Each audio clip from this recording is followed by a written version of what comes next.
인사하겠습니다. 반갑습니다. 사랑합니다.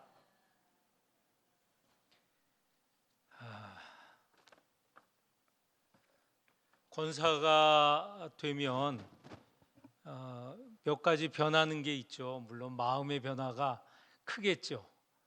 그리고 교회에서는 누구보다도 앞서 교회를 섬기고 성도들을 돌보는 일에 앞장서게 됩니다. 그리고 또 이렇게 수요 기도회 때 기도도 하고 또 주일 오후 예배 때 기도도 합니다. 새로 권사가 된 10분 이제 기도에 참여하기 시작해서 오늘부터 이제 금기에 권사님이 시작을 했습니다. 이후에 이제 다른 분들도 기도에 참여하게 되었는데 첫 기도가 이 소리가 안 나서 어려움이 많았습니다. 그래도 다시 하게 되고 또 기도의 음성을 우리 다 함께 들으면서 같이 기도할 수 있게 되어서 다행입니다. 지금 아침에도 우리가 요한계시록을 읽고 있고 수요 기도에 계속 요한계시록을 읽고 있습니다.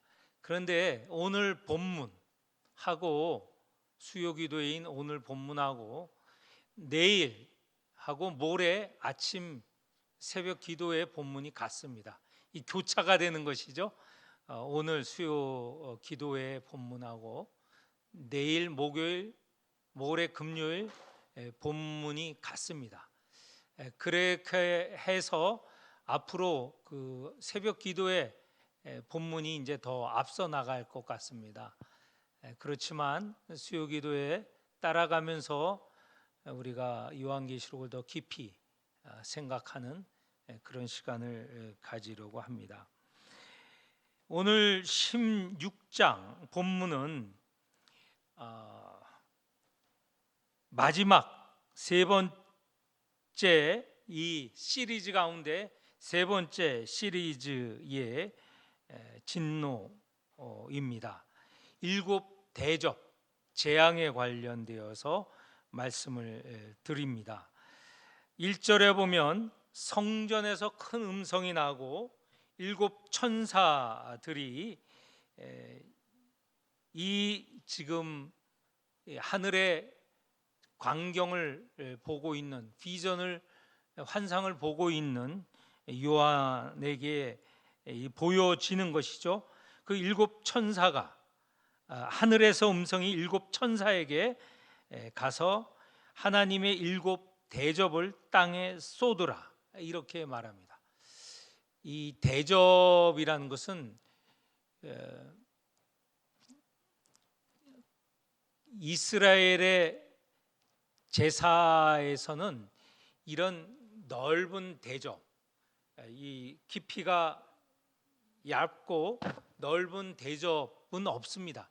이 대접은 사실은 그 당시에 그 그리스, 로마 신전에서 쓰던 그런 넓은 대접인데 이 대접을 가지고 이게 넓고 얇기 때문에 깊이가 깊지 않고 얕기 때문에 이렇게 기울이면 금방 쏟아집니다. 담긴 것이 금방 쏟아집니다. 쏟아지기 쉽게 하기 위해서 그 당시에 이방 신전에서 쓰던 대접을 이용을 하여서 이 진노의 대접으로 사용하고 있는 것입니다. 이 7 대접을 땅에 쏟아 진노, 하나님의 진노가 임하게 하는 것이죠. 그래서 2절에 보면 첫째 천사가 대접을 쏟을 때에 어떤 사람에게 진노가 임하냐면 짐승의 표를 가진 사람, 그리고 짐승만이 아니라 그 짐승이 사람들을 시켜서 우상을 만듭니다. 그 우상 숭배자, 여기서 짐승은 앞에 본문에 용이 보낸 이 땅에 보낸 두 짐승이 나오지 않습니까? 그 짐승을 말합니다. 그 짐승의 표를 받은 사람이나 그 짐승으로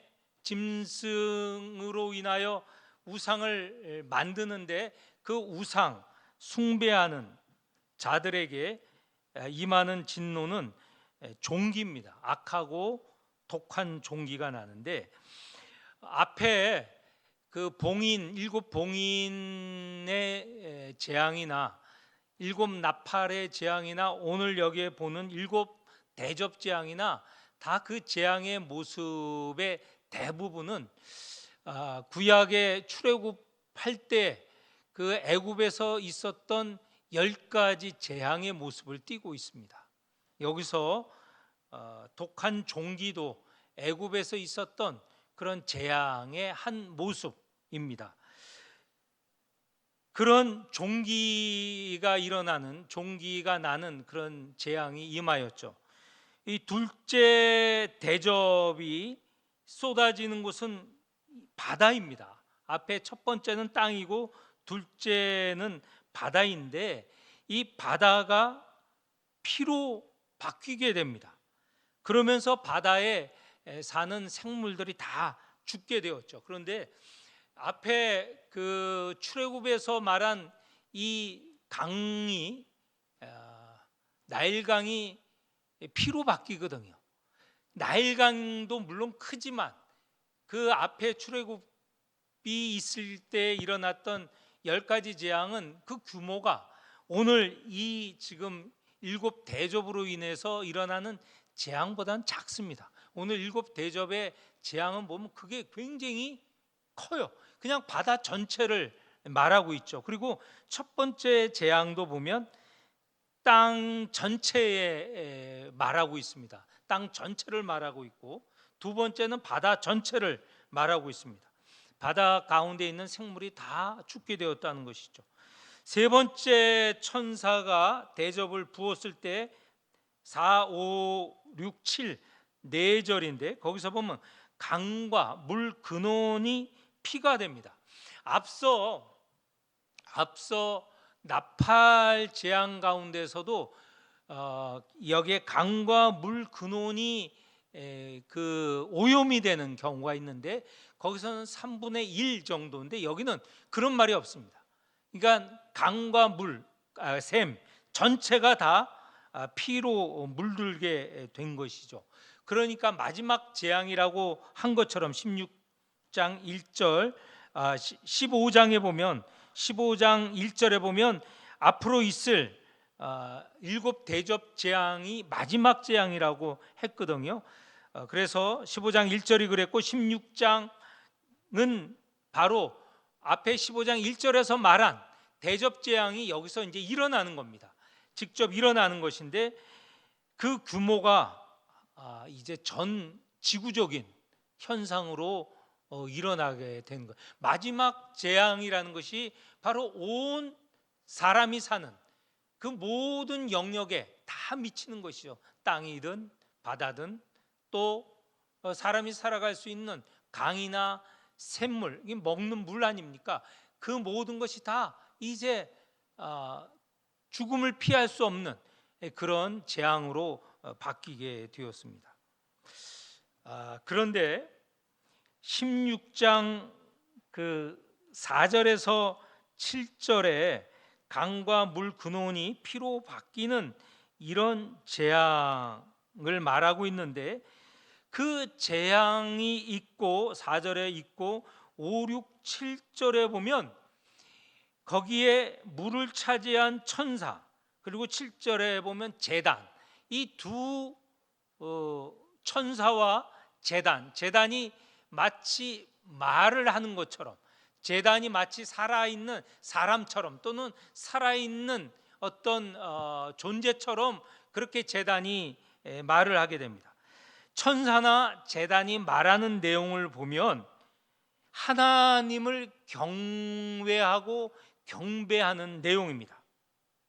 그러니까 이 강이나 샘물이 그 근원이 피로 바뀌면서 있어지는 그 천사나 제단의 이 음성은 하나님을 경외하고 경배하는 내용인데, 이것은 무엇을 말하는가? 왜 갑자기 예배의 모습이 이곳에 끼어드는가?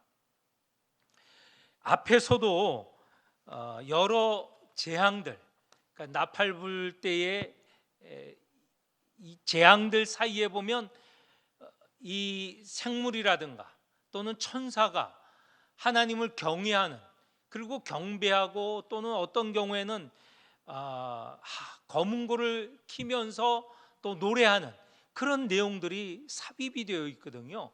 왜 그런가? 이게 우리가 잘 이해해야 될 부분입니다.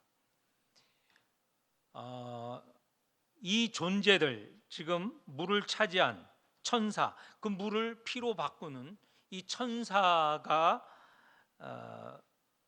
하는 말, 하는 찬양, 그리고 제단이 하는 찬양은 바로 다름이 아니라 예배 가운데 있는 것이거든요.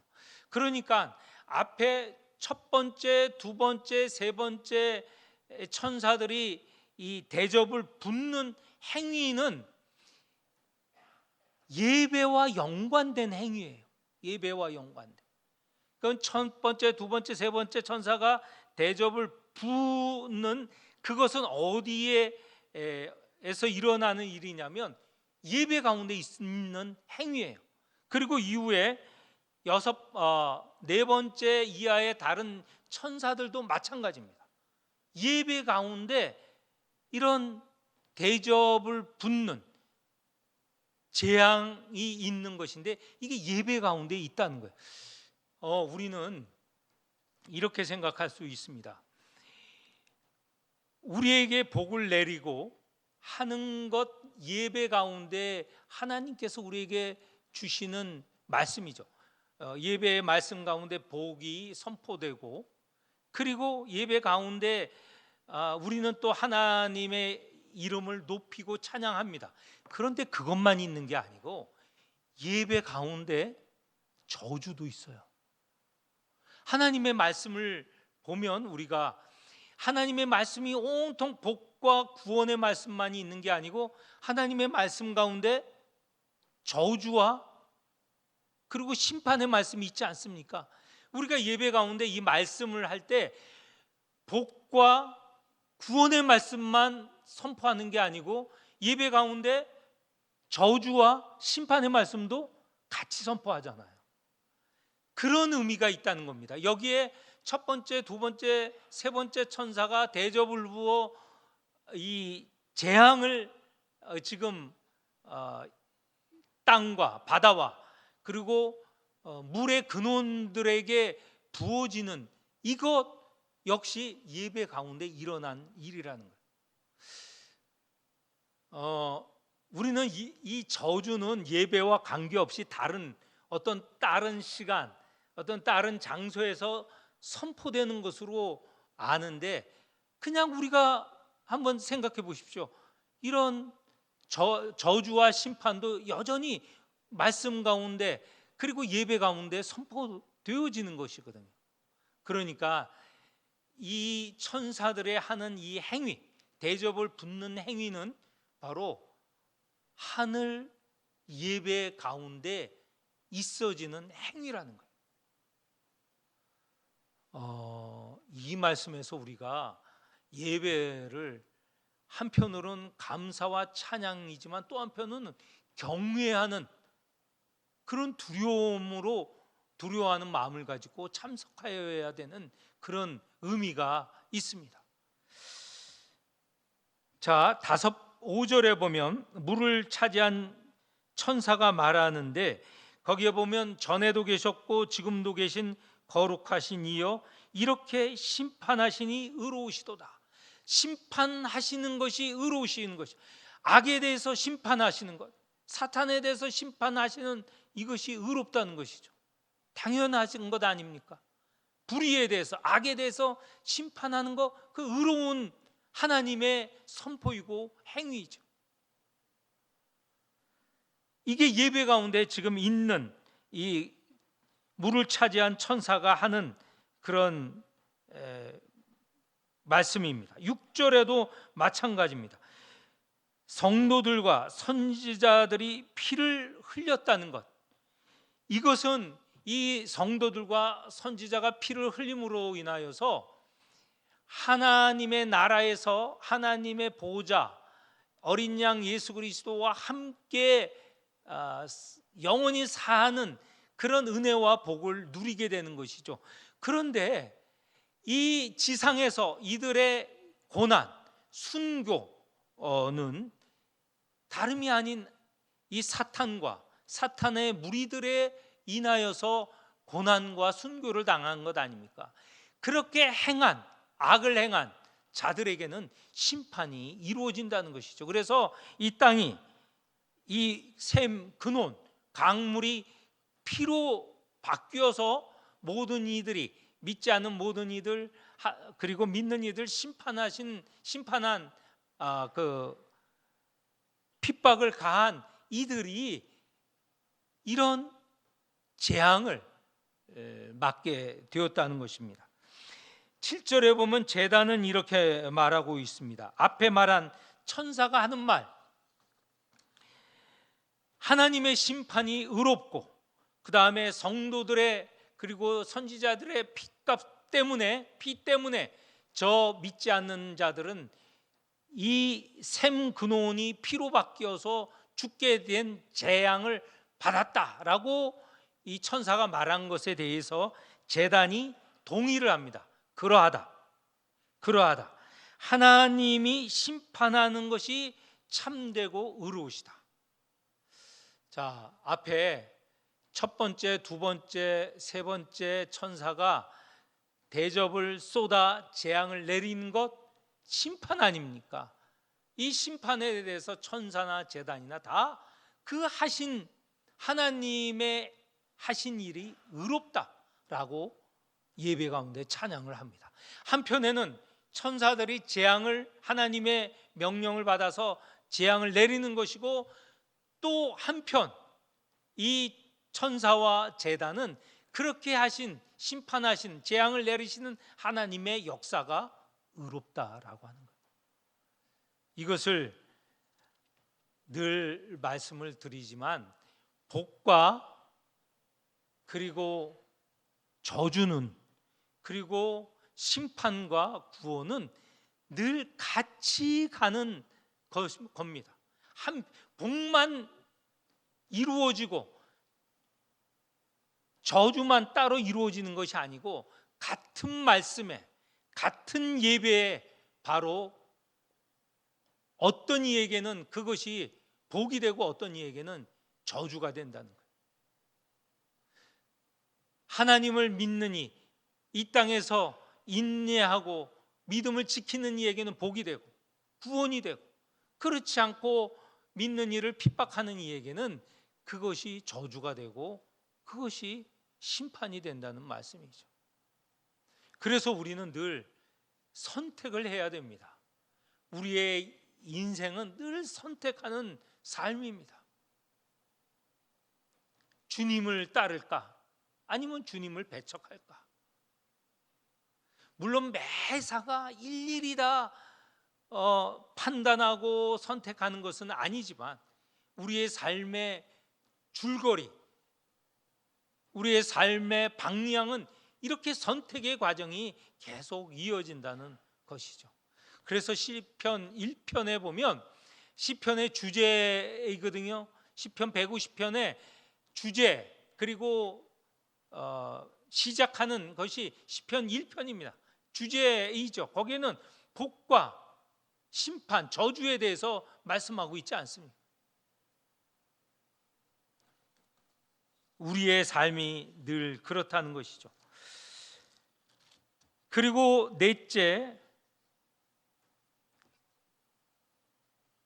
천사가 대접을 해에게 쏟음에, 이 해가 사람을 태우는, 이 해가 이제 뜨거워져 사람을 태우는 그런 심판이, 재앙이 있습니다.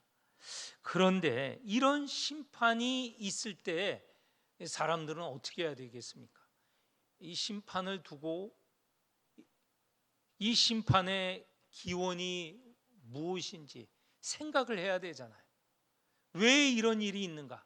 해가 지금 앞에서의 심판은 해의 3분의 1의 영향을 끼치는 재앙이었어. 근데 지금 우리가 읽은 8절 9절에 넷째 천사가 대접을 해에 부었을 때는 그렇지 않아요. 3분의 1이 아니에요. 해 전체를 말합니다. 이 심판이 마지막에는 모든 것을 다 그 재앙에 속하게 하는 그런 재앙이라는 것이죠. 이렇게 모든 이에게 재앙이 미칠 때 사람들은 이게 도대체 왜 그런가 생각을 해야 되는데 생각을 안 한다는 거예요. 9절에 보면 이렇게 해가 지금 뜨거워져 그 불로 사람들의 크게 피해가 있는데, 큰 재앙이 있게 되었는데도 사람들은 어떻게 하느냐? 9절 중반 이후에 보면 이렇습니다. 하나님의 이름을 비방하고 회개하지 아니한다. 주께 영광을 돌리지 않고 있다. 우리가 예상치 못한 일이 있으면 왜 이런 일이 있는가? 보통 사람이라면 생각하게 되잖아요. 왜 이런 일이 생겼는가? 원인이 무엇인가? 그래서 우리가 피할 수 있으면 피하고 또 그냥 그래도 이 길로 가야 올바른 길이다 판단이 되면 그 길로 가야 되는 것인데, 지금 이런 재앙이 내리면 사람들은 돌이켜야죠. 첫 번째, 두 번째, 세 번째를 지나서 이제 네 번째 모두가 다 죽을 지경인데 돌이키지 않고 있다는 것입니다. 다섯 번째는 어떨까? 다섯 번째는 그 대접이 짐승의 왕자에 쏘더니 이렇게 되어 있습니다.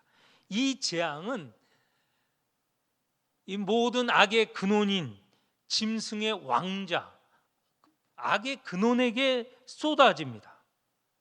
그래서 그 악의 나라가 어두워지고 사람이 아파 자기 혀를 깨물고 아픈 것과 종기로 말미암게 되어 종기가 생겨나게 되었다. 이렇게 되면 마찬가지로 이게 왜 이런가 생각을 하고 돌이켜야 되는데 여전히 마찬가지입니다. 다섯 번째 이 재앙에서도 그들은 11절에 보면 하나님을 비방하고 그 행위를 회개하지 않고 있다라는 것입니다. 이게 반복이 되고요. 마지막 일곱 번째, 이제 조금 이따 볼 것이지만 일곱 번째 결론도 21절에 일곱 번째 재앙에 대해서 사람들이 어떻게 되었는가? 21절 중반 이후에 보면 사람들이 어떻게 합니까? 마지막 하나님을 비방하니 그 재앙이 심히 크미러라. 지금 일곱 번의 재앙 가운데 세 번 정도는 이 큰 재앙을 두고 회개해야 된다는 거예요. 다시 말해서 이런 어려운 시기를 성도들에게는 인내와 믿음을 지키라 라고 말씀을 하는 한편, 믿지 않는, 어린 양을 따르지 않는, 예수를 따르지 않는 이들에게는 경고하는 겁니다. 너희들이 돌이키면 이 재앙에서 벗어날 수 있다라는 것을 경고하는 것이거든요. 네 번째, 다섯 번째, 마지막 순간에도 돌이키기를 원하시는 거예요. 그런데도 마지막 재앙 시리즈 세 번째 대접 시리즈 가운데 마지막에도 이들은 그 순간에도 돌이키기를 원하는 내용인데 돌이키지 않는다는 거예요.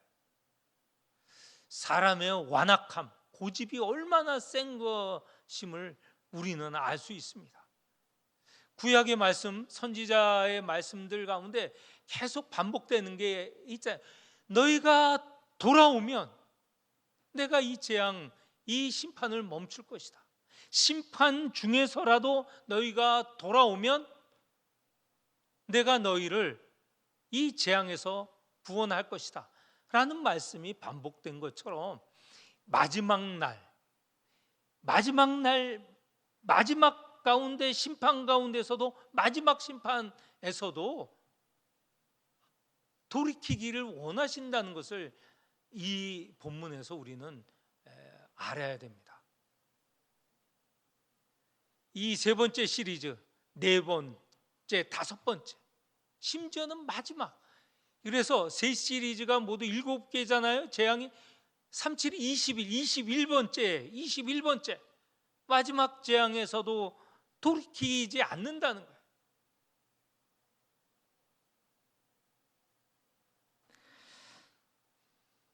여섯 번째 재앙을 보겠습니다. 여섯 번째 재앙에서 우리가 좀 유심히 보아야 될 내용들이 있습니다. 여섯 번째 12절에 말하는 여섯 번째 천사가 대접을 큰 강 유브라데에 쏟음에, 이 유브라데는 요한계시록에서 유브라데는 여러 차례 지금 나오는데 여기까지 로마 제국이 영향을 끼치는 데입니다.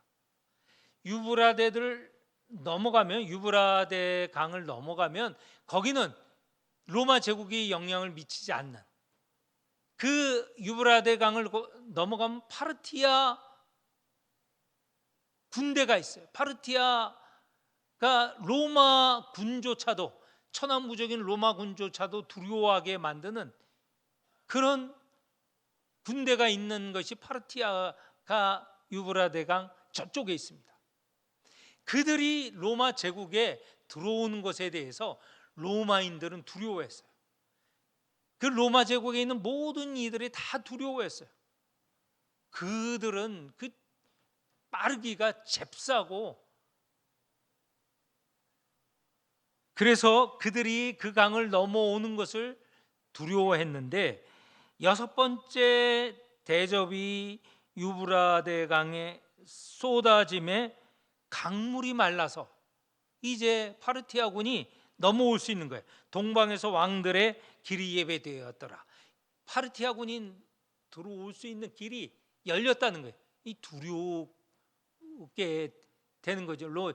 로마 제국 안에 있는 모든 백성들이 두렵게 됐다는 것이죠. 그리고 13절에 이어서 보면 세 가지 더러운 영이 말씀되는데 그들은 14절에 보면 귀신의 영입니다. 그리고 마지막 날 하나님과 대적하려고 하는 세력들입니다. 이 세 영, 그 영은 13절에 보면 용의 입과 짐승의 입과 거짓 선지자의 입에서 나오는 귀신의 영인데, 여기서 용은 사탄을 말하고요, 짐승의 입과 거짓 선지자의 입은 그 앞에서 말하는 두 짐승, 바다에서 온 짐승, 그리고 육지에서 온 짐승은 바로 이 거짓 선지자를 말합니다. 이들의 입에서 나오는 영, 그러니까 이건 사탄과 그 졸개들 모두를 다 말하고 있습니다. 이들이 마지막 날 하나님의 백성과 싸우려고 모든 세력을 모으는 날, 그게 14절입니다. 하나님 곧 전능하신 이의 큰 날에 있을 전쟁을 위하여 그들이 천하의 모든 힘들을, 왕들을 다 모으고 있는 것이죠. 이제 마지막 날 싸움이라는 것입니다. 14절에 언급된 이 큰 날은 마지막 날을 말하는데, 예수께서도 마지막 날을 말씀하시죠. 마지막 날, 그날 이르기 전에, 주님이 오실 그날 이르기 전에 성도들에게 제자들에게 어떻게 요구하셨습니까? 15절의 말씀 앞에 보면 사복음서에 이런 말씀이 있지 않아요? 마태, 마가, 누가에 보면 마지막 날 너희는 깨어 있으라, 깨어 기도하라, 깨어 하나님 말씀에 순종하라, 이 말씀을 하시는데, 이 요한계시록에서도 주님의 말씀입니다.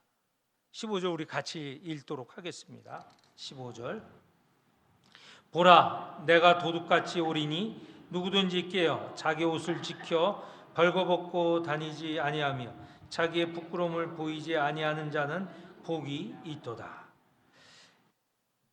이 마지막 날은 언제일지 모릅니다. 도둑이 밤에 들어오는 것처럼 도둑이 시간을 알리고 들어옵니까? 예상치 못한 날에 도둑이 침입하죠. 그처럼 그렇게 예상치 못한, 예상할 수 없는 날에 주님이 임하실 것인데, 그 주님이 원하시는 것은 누구든지 깨어 있으라, 깨어 있으라, 믿음을 지키고 있으라는 것이죠. 깨어 있으라는 것이죠. 그런 자에게 15절 끝에 말씀처럼 복이 있을 것이다, 복이 있도다. 그리고 자기 옷을 지켜 벌거벗고 다니지 말라. 로마 사람들은요, 벌거벗고 다니는 거 그렇게 흉이 안 돼요. 그리스 로마 시대에 보면 올림픽 경기가 있지 않습니까? 거기에 보면 이 레슬링 선수들은 어떻게 레슬링 경기를 했느냐면 벌거벗고 했습니다. 운동선수들 웬만하면 다 벌거벗고 합니다. 권투 선수도 벌거벗고 하고. 근데 그리고 거기에 새겨진 조각들 보면 벌거벗은 모습은 뭐 비일비재해요. 그래서 이 벌거벗는 것에 대해서는 로마 제국이라든가 그리스는 흉이 되지 않습니다. 그런데 이스라엘은 벌거벗고 다니는 게 큰 흉이 되죠. 하나님 앞에 가리는 게 크게 사람의 도리, 부끄러움을 가리는 것으로 그렇게 알고 있었습니다. 그래서 이 로마 제국 치하에 벌거벗고 있는 모습, 근데 사실은 그게 상징적인 의미가 있어요. 벌거벗는다는 것은 도덕적인 것에 흐린 모습, 도덕성이 결여된 모습을 말하고 있습니다.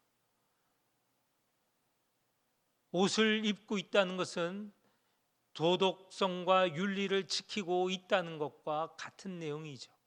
그런 것을 말합니다. 여기에 깨어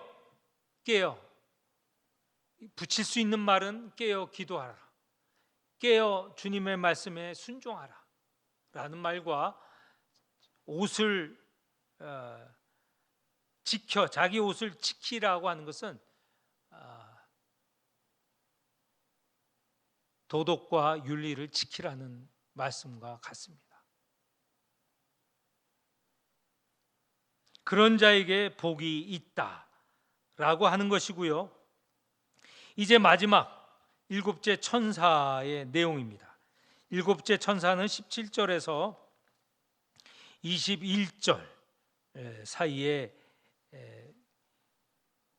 그 대접을 공중에 쏟으라. 그 공중에서 쏟음에 17절에 보면 되었다. 이제 마지막 심판, 마지막이 되었다는 것이죠. 그랬을 때 18절에 보면 번개, 음성, 우레소리, 큰 지진, 이것은 하나님의 임재를 말하고요, 하나님의 심판을 말하는 것이죠. 이 소리가 들릴 때 땅에 큰 지진이 일어날 터인데, 그 이전에 이런 큰 지진이 있었던 적이 없고, 그때가 되면 19절에 보면 큰 성이 세 갈래로 갈라진다. 왜 세 갈래인가 라는 말이 나오는데, 앞에 세 가지 영을 얘기했어요. 세 가지 영, 귀신의 영, 용과 그 다음에 짐승과 거짓 선지자의 입에서 나오는 세 가지 거짓 영에 따라서 그 영들이 말하자면 사탄의 세력이 세 갈래로 갈라지는, 그러니까 그 사탄의 세력이 깨어지는 그런 말씀으로 19절을 이해하면 되겠죠. 그리고 그 큰 성 바벨론은 로마 제국을 말하고 로마 제국의 수도가 로마입니다. 로마 시이죠. 로마를 말하는데 그 로마 제국을 직접 언급할 수는 없어서, 말할 수는 없어서 여기에 로마 제국 대신에 바벨론으로 표현을 하고 있습니다. 거기에 진노의 포도주 잔이 부어질 것이다. 그러니까 심판을 말하는 것입니다. 그럴 때, 이 심판이 있을 때 20절에 보면 섬도 없어지고 산악도 가는 데가 없더라. 마치 자연의 그 섬과 자연의 이 산악도 하나님의 진노 앞에 두려워 숨는 것처럼, 사람이 숨죠, 사실은. 그런데 그 섬과 그리고 산도 사람처럼 의인화시키는 거예요. 사람처럼 인격을 가진 것처럼 표현을 하여서 숨을 정도로 큰 진노가, 하나님의 진노가 마지막 심판의 마지막 재앙 가운데 이루어질 것이다. 그런데도 21절 중간에 보았던 대로 사람들이 그때도 하나님을 비방하고 그리고 회개하지 않았다는 거예요. 오늘 16절에 이 세 번째 시리즈 대접이 부어지면서 이루어지는 재앙에 대해서 말씀을 드렸습니다. 이때쯤 되면 이게 마지막 재앙이기 때문에 그 영향력이 전 지구적이고 전 우주적이에요. 어느 한 3분의 1, 4분의 1이 아니고, 첫 번째 시리즈엔 4분의 1, 그 다음에 두 번째 시리즈에는 3분의 1 정도 해당됐는데 이제는 전체가에 해당되는 재앙입니다. 그런데도 사람들은 회개하지 않습니다. 놀라운 일이죠. 물론 그리스도인들은 15절의 말씀대로, 주님의 말씀대로 깨어 있는 것입니다. 깨어 있다는 것, 말씀드린 대로 기도하고 말씀에 순종하는 삶인데, 우리에게 이 16장을 읽으면서 지금 이 땅에 살아가는 우리들에게 요구하십니다. 깨어 지낼 것인지, 아니면 회개하지 않고 이루어질 그 재앙들 다 맞이하고, 그래서 결국은 이 사람들은 영원한 불못, 영원한 심판, 죽지도 못하는 영원한 심판에 이르게 되는 그런 심판을 받게 되는 것이죠. 이 말씀으로 우리 자신을 돌이켜 보아야 되겠습니다. 우리의 영을 새롭게 해야 되겠습니다. 우리의 마음을 새롭게 해야 되겠습니다.